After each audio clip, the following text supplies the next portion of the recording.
देखिए, पहली बात जो लगातार हिंसा हो रही है, मैं उम्मीद करता हूँ कि जल्द इसमें अंत होगा और जो नुकसान जान माल का हो रहा है उस पे विराम लगेगा। जो घटनाक्रम बहुत तेज़ी से बदला वो हम सबके सामने है। भारत ने हमेशा एक निष्पक्षता का व्यवहार रखा है और पूरी दुनिया में भारत की पोजीशन हमेशा एक समझदार, संजीदा और एक बड़े मैच्योर राष्ट्र की रही है। उस पर हमें कायम रहना चाहिए। किसी भी एक पक्ष का समर्थन या विरोध करना हमारी कभी कूटनीति का उद्देश्य नहीं रहा है।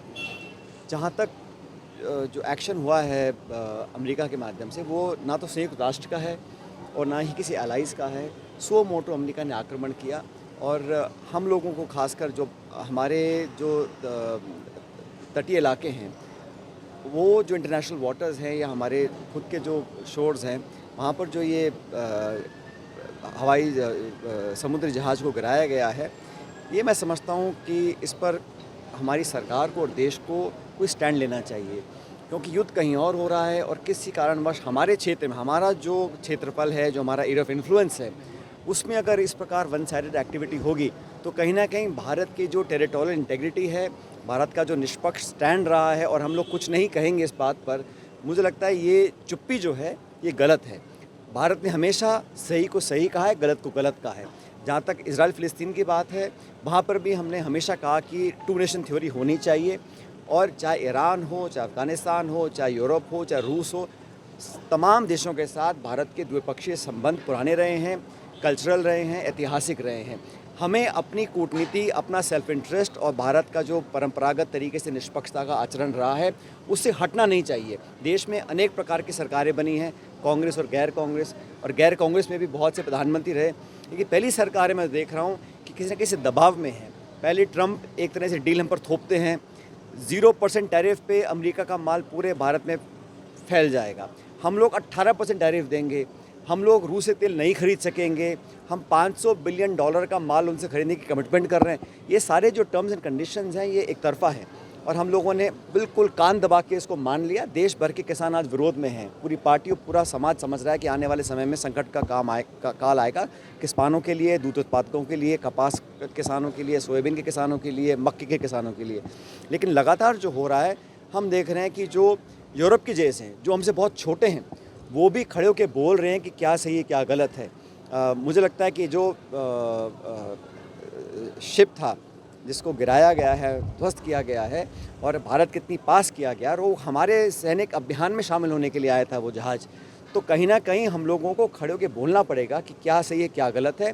लेकिन लगातार विदेश मंत्रालय, रक्षा मंत्रालय, भारत सरकार की जो चुप्पी है उसको दुनिया देख रही है और ये हमारे देश के हित के लिए सही नहीं है। सर, नीतीश कुमार जी का एक ट्वीट आया है राज्यसभा में जाने की इच्छा जाहिर करी, किस तरह देखते हैं आप इसको? देखिए, ये तो समझ में नहीं आ रहा मेरे को कि आपने चुनाव लड़ा, अपने चेहरे पर लड़ा, वोट बटोर लिए, जनता ने आपको चुनकर भेजा, अब आप विड्रॉ कर रहे हैं, किसके दबाव में कर रहे हैं, कि अच्छा से कर रहे हैं या मन मार के कर रहे हैं, इनका कुछ पता नहीं। और नीतीश जी ने वैसे भी कई बार, बहुत बार अपना मन बदला है, कभी इस पाले में कभी उस पाले में।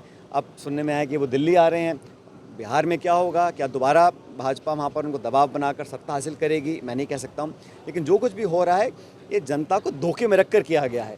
अगर आप 6 महीने पहले बोल देते कि मुझे राज्यसभा में जाना है, तो हो सकता है परिणाम कुछ और आते बिहार के। सर, कुछ लोग अभी भी थर्ड वेव में फंसे हुए हैं, वीडियो सामने आ रहे हैं कि वो मदद मांग बिल्कुल, मुझे लगता है कि भारत सरकार को कोई भी कसर नहीं छोड़नी चाहिए। अगर हमारा एक भी भारत का नागरिक विदेश में फंसा है, उस खाड़ी क्षेत्र में फंसा है, तो उसको सुरक्षित लाने की जिम्मेदारी हम लोगों की है।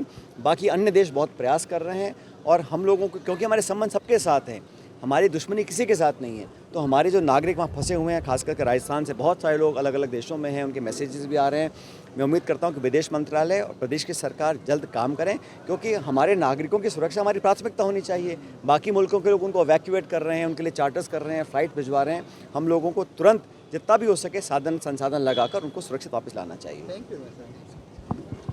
वीडियो चाहिए बिजनेस प्रमोशन का या फिर पर्सनल ब्रांडिंग के लिए, तो अब आपको एक ही जगह मिलेंगे हाईटेक स्टूडियोज, प्रोफेशनल सेटअप और creative team, green screen and soundproof studio, perfect lighting और pro setup, podcast setup, ultra clear audio और multi camera angles, 75 inch touch panel, teaching और एक्सप्लेनर वीडियोस के लिए परफेक्ट, 10 से 15 साल experienced anchors और journalist, जो आपके कंटेंट को देंगे प्रोफेशनल टच। राजस्थान का तीसरा सबसे बड़ा डिजिटल न्यूज़ चैनल आपकी ब्रांड को मिलेगा प्लेटफॉर्म।